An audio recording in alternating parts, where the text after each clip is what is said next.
Derrière chaque filet de poisson qui arrive dans nos assiettes, il y a un savoir-faire, une passion et un travail quotidien au service de la nature. Chers téléspectateurs, mesdames et messieurs, bonsoir et bienvenue dans votre émission Au cœur du monde rural sur Faso Green TV. Aujourd'hui, nous plongeons dans un univers fascinant mais parfois méconnu du grand public, la pisciculture ou encore l'élevage de poissons. Nous irons aujourd'hui à la rencontre de Djamilatou Konsebo. Elle est la promotrice de Eclofish, une structure qui fait de la pisciculture son terrain de vie. Ensemble, découvrons les coulisses de son exploitation, ses défis, ses réalités, ses échecs, mais aussi ses réussites. Installez-vous confortablement, madame, monsieur. On revient tout de suite après ce jingle.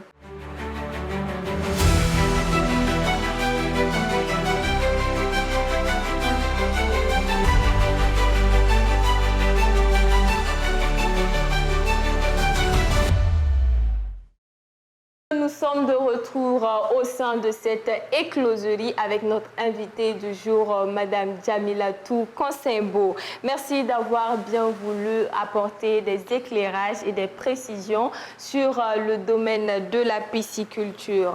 Je vous en prie. Alors pour commencer, dites-nous, qu'est-ce que la pisciculture concrètement? D'accord, merci à vous. On peut définir la pisciculture comme étant l'ensemble des moyens mis en œuvre pour élever du poisson de manière contrôlée. C'est la branche de l'aquaculture qui est spécifiquement dédiée à l'élevage des poissons en milieu contrôlé, de l'écloserie jusqu'à la commercialisation. Et comment est-ce que vous arrivez dans ce milieu de la pisciculture? Quel a été votre parcours? Déjà, il faut noter que je suis diplômée d'un master en management de projet. Je me suis intéressée au secteur de la pisciculture en 2019-2020, pendant que j'étais toujours étudiante. Et dans mes recherches, je suis tombée sur une ferme. Voilà, et je suis allée prendre des informations là-bas parce qu'à l'époque, je voulais faire du grossissement à la maison. Management du projet, on nous apprenait évidemment à l'université à piloter des projets. Et moi, pendant que j'étudiais, je me demandais, à la fin, si je ne suis pas recrutée, quel est le projet que moi-même je pouvais mener. Donc, c'est comme ça que la notion de pisciculture m'est venue et j'ai entrepris des démarches pour trouver des gens qui étaient déjà dans le domaine.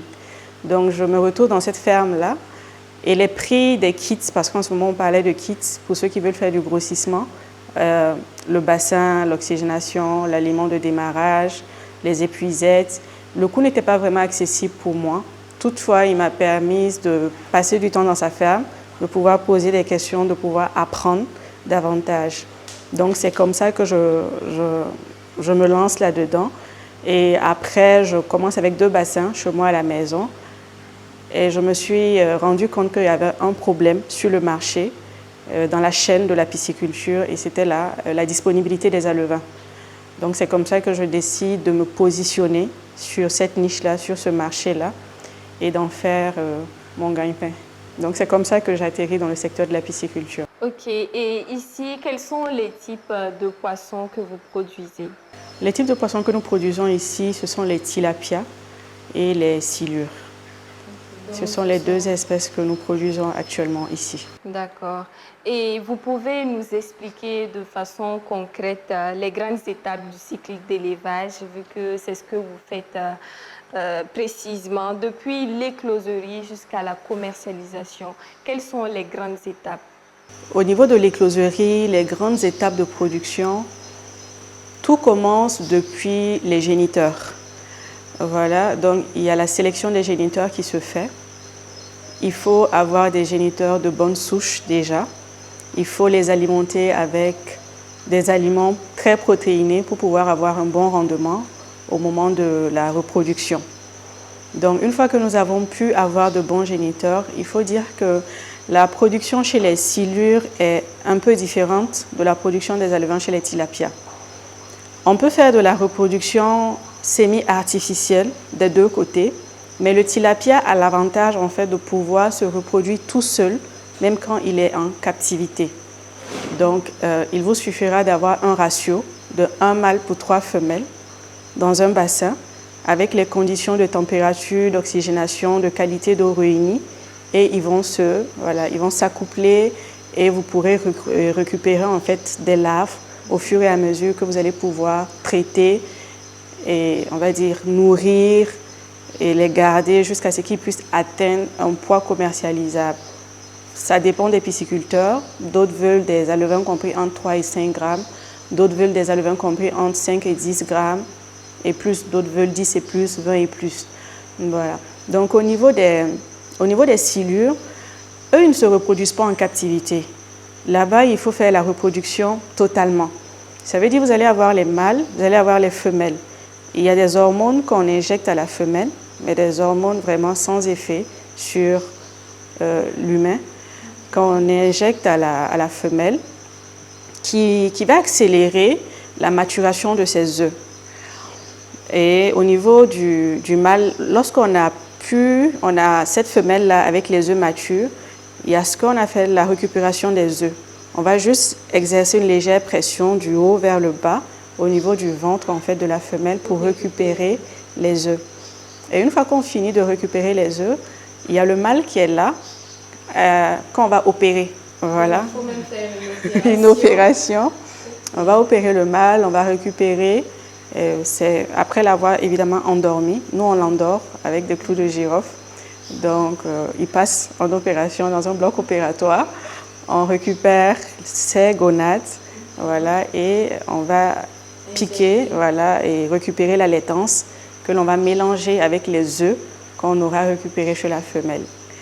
Et à l'issue de ça, il y a un mélange qui se fait et tout, il y a tout un processus qui se fait et on met ça dans des clés d'incubation et évidemment dans les conditions de température requises, d'oxygénation requis, puisque là, il y a la température de la salle, la température dans les bassins qu'il faut maîtriser. Et 24 heures après, vous avez une éclosion avec les premiers larves, avec leurs sacs vitellins qui sont là. Donc ça, ce sont les grandes lignes au niveau des silures. Ok, et toutes ces étapes doivent être suivies à la lettre scrupuleusement pour pouvoir atteindre les objectifs, c'est bien ça? Évidemment. D'accord. Et comment est-ce que vous nourrissez les alevins? Parce qu'on sait qu'à cette étape, ils sont vraiment fragiles. Il faut qu'ils aient des aliments de qualité. Comment est-ce que vous les nourrissez? D'accord. Pour nourrir les alevins, il y a plusieurs aliments disponibles sur le marché. Et particulièrement pour les alevins, il y a des tailles. Nous avons du 0,1, du 0,2, du 0,3 au fur et à mesure en fait, qu'ils prennent de la masse corporelle. Et il faut s'assurer du taux de conversion au niveau des aliments que nous prenons. Donc ici, pour les alimenter déjà, après l'éclosion, les 3 premiers jours, on ne les nourrit pas. Parce que quand il y a l'éclosion, ils viennent avec un sac vitellin contenant de la nourriture pour eux. Et quand ils viennent d'avoir l'éclosion, quand vous prenez les larves, vous allez voir qu'il y a une petite partie arrondie en fait. C'est leur sac vitellin qu'ils portent avec eux. Donc ils peuvent survivre avec ça? Oui, pendant 2-3 jours. Et donc après les 2-3 jours maintenant, on commence maintenant à leur donner à manger.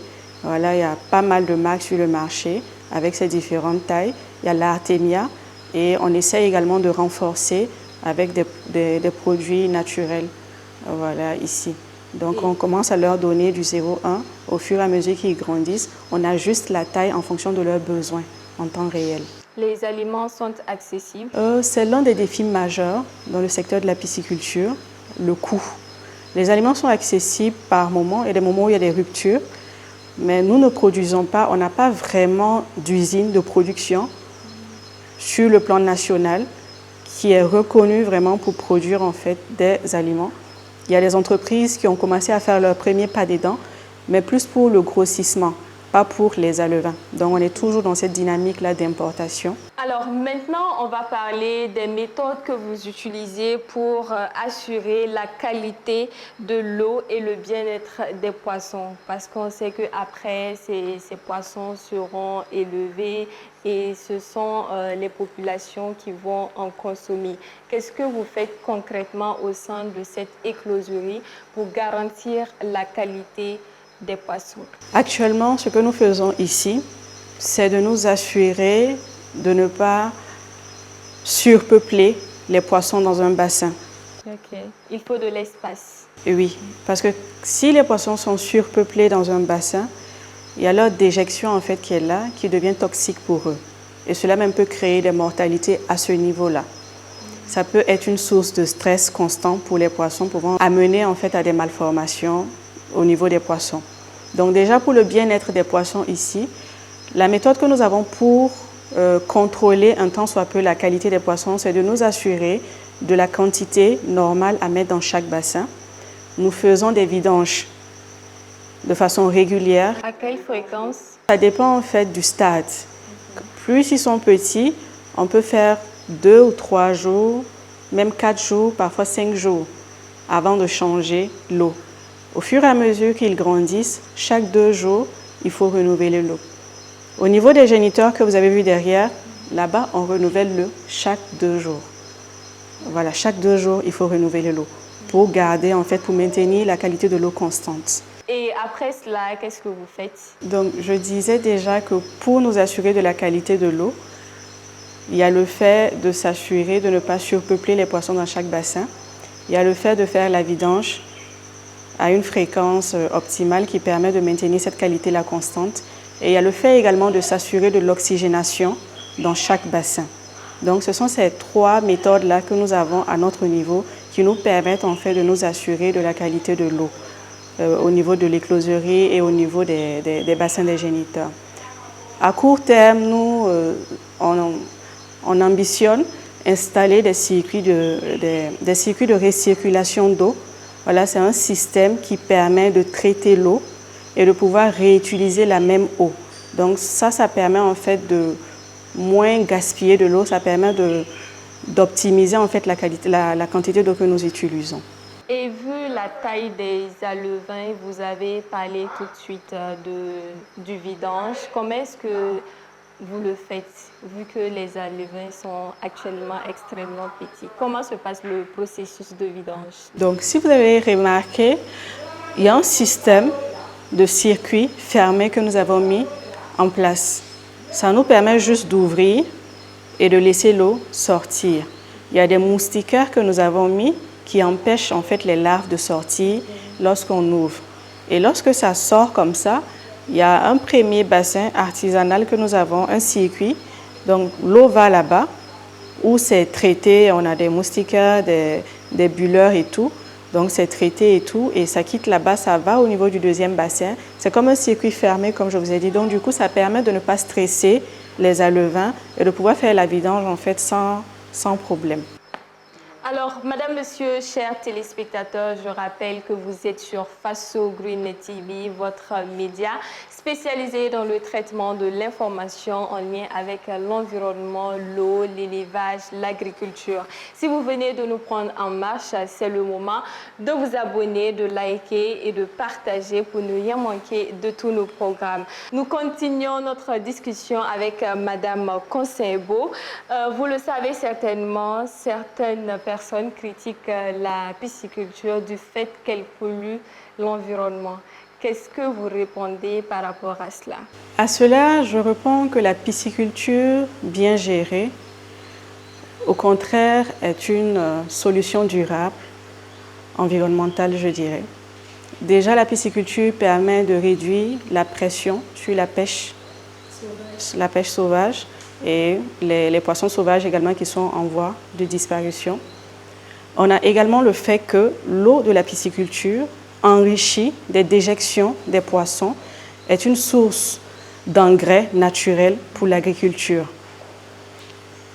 Donc, avec une pisciculture écologique, avec une pisciculture moderne, avec les systèmes de récirculation, les technologies de maintien de qualité d'eau, on peut avoir une pisciculture très écologique en fait, qui contribue à la préservation de l'environnement, à l'adaptation au changement climatique, voilà, tout en contribuant à l'atteinte de l'autosuffisance alimentaire au Burkina Faso. Une pisciculture écologique moderne contribue également à la réduction des gaz à effet de serre dans la nature. Donc une pisciculture bien menée avec tous ces différents paramètres-là, technologie moderne, système de récirculation, technologie de maintenance de qualité d'eau, elle contribue au contraire à la préservation, à l'adaptation de l'environnement au changement climatique. Et EcloFish s'inscrit dans cette logique? Oui, c'est notre logique. Nous nous inscrivons dans cette logique-là et c'est ce à quoi nous aspirons dans les années à venir. Nous savons aussi que vous avez installé des cages flottantes au niveau du barrage de Lumbila pour faire également la production de poissons. Dites-nous, qu'en est-il aujourd'hui? Nous avons effectivement installé des cages au niveau du barrage de Lumbila dans l'optique de diversifier un peu nos activités au sein de l'entreprise. Actuellement, nous essayons de capitaliser cette expérience-là et on peut dire que ça se passe bien, quoique nous ayons été confrontés à pas mal de défis au niveau du barrage. Voilà, et cela permet en fait d'enrichir notre expérience en grossissement à ciel ouvert. Alors, vous avez parlé de défis tantôt. Quels sont les gros défis auxquels vous avez été confrontés pendant cette expérience au niveau des cages flottantes de Lumbila? Au niveau des cages flottantes de Lumbila, les défis auxquels moi personnellement j'ai été confrontée, c'est d'abord au niveau de la qualité des fabricants de cages flottantes. Voilà, donc il y a déjà eu ce défi-là, je vais dire. Et ensuite, il y a eu le défi de maîtriser la qualité de l'eau, puisqu'on est sur un plan d'eau, et c'est quelque chose qu'on ne peut pas vraiment maîtriser. Ça veut dire que si ton voisin X a une anomalie, il a une maladie dans sa cage, le fait que l'eau circule, en fait, ça prend également tous ceux-là qui sont aux alentours de la cage. Donc il y a eu ce défi, il y a eu les problèmes liés à la mortalité également. Voilà, comme je viens de dire, avec les différentes, on va dire, épidémies au niveau des poissons. Donc il y a eu pas mal de mortalité parce que c'était une expérience et la plupart des promoteurs qui étaient là-bas, bon, ainsi que le ministère et tout, c'est vrai que l'offensive a été lancée. Les gens se sont lancés dedans sans vraiment maîtriser tous les paramètres. Donc, on peut dire que chacun a appris dans la douleur. Voilà, donc il y avait ça, il y avait les problèmes de mortalité, on a eu les problèmes avec les cages qui se cassaient, qui sortaient de l'eau quand il y avait le vent, il y avait la pluie et tout. Mais c'est comme j'ai dit, on est en train de capitaliser tout ça et ça permet à chaque acteur, voilà, de la filière piscicole de pouvoir rebondir de plus belle sur la base de ses expériences acquises sur le terrain. Comme on le dit, il faut savoir reculer pour mieux sauter. Alors, dites-nous, qu'est-ce qui fait votre particularité au niveau de EcloFish et pourquoi est-ce qu'on devrait acheter vos alevins plutôt que ceux de vos concurrents? Quelle est la valeur ajoutée? Au niveau d'EcloFish, la valeur ajoutée, au-delà de tous les paramètres qualitatifs dont nous tenons compte dans le processus de production, depuis le choix des géniteurs. Ça veut dire depuis le choix des géniteurs, il y a une certaine rigueur que nous avons qui nous permet de produire des alevins de bonne qualité. Je prends un exemple. Il y a le cas de consanguinité. Il y a des fermes piscicoles qui ne savent pas que le fait de croiser des géniteurs qui sont issus du même arbre généalogique, en fait, apporte en fait pas mal d'anomalies au niveau des alevins. Donc nous, on s'assure que déjà, les géniteurs que nous prenons, les mâles sont peut-être viennent peut-être du village de Ziaré, voilà, et puis les femelles viennent peut-être, je sais pas, de la Côte d'Ivoire carrément, voilà, pour s'assurer qu'il n'y a pas de lien de parenté entre ces géniteurs-là. Et une fois que nous avons ça, nous sommes rigoureux sur tout le processus de production, du choix des géniteurs jusqu'à la production des alevins. Donc il y a ça qui fait notre particularité, il y a notre passion que nous associons à chaque étape. Dans tout ce que nous faisons, il y a cette passion-là, il y a l'envie en fait d'apporter une solution aux pisciculteurs, aux consommateurs au niveau du plan national, régional et voire international dans les années à venir. Alors, Madame Concebo, dites-nous, quelle est la capacité de production de votre écloserie? Déjà, au niveau de l'écloserie, la production se fait par cycle, en moyenne de 45 jours. Donc, au niveau d'EcloFish, nous avons une petite capacité de production qui est d'environ 14 000 par cycle. Et si le cycle fait 45 jours, à la rigueur, l'année, on a 8 cycles. Donc, on peut se retrouver avec une production annuelle allant de 98 000 alevins à 100 000 alevins par là. On va parler à présent de vos débouchés commerciaux. Est-ce que c'est le marché local ou vous faites dans l'exportation? Comment est-ce que ça se passe? Actuellement, il faut dire qu'avec l'offensive agro-pastorale et halieutique lancée par nos gouvernements locaux dans le but d'atteindre l'autosuffisance alimentaire sur le plan national, il y a un besoin d'environ 200 millions d'alevins. Je dis bien 200 millions d'alevins afin de pouvoir soutenir cette ambition de produire 100 000 tonnes de poissons à l'horizon 2025-2026. Donc pour le moment, notre marché, il est local, que nous n'arrivons même pas à satisfaire pour le moment, mais avec pour ambition de pouvoir toucher le marché régional à court terme et à long terme le marché international. Voilà, parce que nous comptons diversifier les espèces que nous produisions ici. Et en tant que femme dans ce milieu, est-ce que vous rencontrez des difficultés particulières? Je dirais qu'il n'y a pas plein en tant que femme. Si c'est les difficultés de façon générale, ok. Mais en tant que femme, déjà la pisciculture, c'est un secteur naturellement dominé par les hommes. Ouais, c'est un secteur dominé par les hommes. Et c'est vrai que quand je disais avant, je fais de la pisciculture, bon, on me regarde physiquement avec mon petit gabarit, ma façon de parler. On me dit non, toi tu es là pour plaisanter. Ou bien tu veux juste avoir l'argent et tout. Voilà, on n'associait pas forcément de la passion. Mais quand j'expliquais mon projet, les gens ont commencé à se dire elle aime vraiment la chose. Donc il y a pas mal d'opportunités, justement parce que je suis une femme. Voilà, c'est plutôt à mon avantage que dans l'autre sens, en fait. Voilà, sinon, il n'y a pas de défi en tant que tel, hormis le fait que ce soit fatigant, parce qu'il faut des bras. Voilà, il faut, justement, c'est les défis que j'ai ici. Et c'est pour cela que, à part une de mes collaboratrices ici, qui est une femme comme moi, tous les autres, ce sont des garçons. Parce qu'on a besoin des gens, des bras valides pour nous aider et pendant les récoltes, pendant le traitement des larves. Et vous avez vu comment c'est. Tantôt, on est derrière, il faut monter les escaliers. Mais en même temps aussi, c'est du sport et c'est bien pour le corps humain. On peut dire ça. Madame, Monsieur, chers téléspectateurs, vous suivez votre émission au cœur du monde rural sur Faso Green TV. Si vous venez de nous prendre en marche, ne bougez pas, restez installés confortablement. On poursuit cette émission.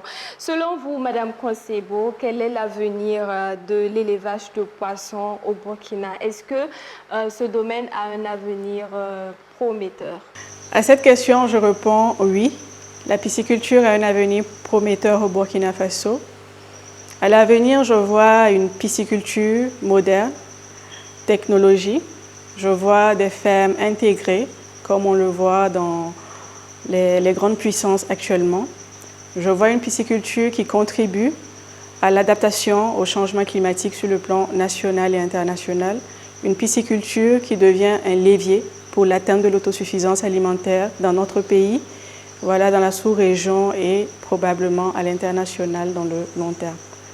Donc je dirais que la pisciculture a toutes les chances de devenir une filière incontournable, que ce soit pour nos gouvernements locaux, que ce soit pour les investisseurs nationaux, internationaux, que ce soit pour la population, parce qu'elle contribue à la création d'emplois, elle contribue, si technologie associée, à la réduction des gaz à effet de serre dans l'environnement. Sans oublier aussi qu'elle peut devenir un maillon fort pour l'économie nationale du pays. Madame, Monsieur, nous tirons vers la fin de cette émission, mais bien avant, est-ce que vous avez un mot à adresser à l'endroit de nos autorités, notamment le ministère en charge des ressources animales et halieutiques? Je tiens à remercier le ministère des ressources animales et halieutiques ainsi que tous les acteurs qui œuvrent à l'avancement, au développement de cette filière. Je tiens également à les dire merci pour tous les moyens qui sont déployés à travers tous les projets qui sont mis en place afin d'encourager et de soutenir les acteurs, les jeunes qui veulent se lancer dans ce domaine. Je les exhorte à renforcer le soutien financier, technique et l'accès au financement pour les jeunes qui veulent innover dans ce secteur, à favoriser le transfert de technologies au niveau national et l'accessibilité également au foncier. Car nous savons que pour les jeunes qui veulent se lancer dans l'agribusiness, que ce soit l'agriculture, la pisciculture, l'élevage de façon générale, il y a cette difficulté à acquérir la terre en tant que jeune au Burkina Faso. Et généralement, dans les appels à projets que vous lancez, vous nous demandez à nous jeunes de disposer déjà des terrains que nous n'avons pas. Mon ambition, dans le court terme, c'est de pouvoir avoir une ferme intégrée alliant pisciculture, agriculture. Et pour le moment, je suis ici, ce n'est pas chez moi. J'ai juste une autorisation d'exploitation d'un collaborateur qui a bien voulu m'accompagner dans la dynamique dans laquelle j'étais. Donc, merci à tous ces acteurs-là et bon courage à tous les acteurs, à tous les niveaux du maillon de la chaîne piscicole. Chers téléspectateurs, communauté de Faso Green TV, nous tirons vers la fin de cette émission. Nous venons de partager un moment privilégié aux côtés de Madame Djamilatou Konsebo, promotrice de l'écloserie Eclofish, qui nous a ouvert les portes de son exploitation et de sa passion pour l'élevage de poissons. Son parcours nous rappelle à quel point le métier exige abnégation, courage et surtout respect de la nature et innovation. Merci à vous pour ce témoignage inspirant. Quant à vous, chers téléspectateurs, je vous retrouve très bientôt pour un nouveau numéro de votre émission Au cœur du monde rural sur Faso Green TV. N'oubliez pas, abonnez-vous pour ne rien manquer de tous nos programmes. Au revoir.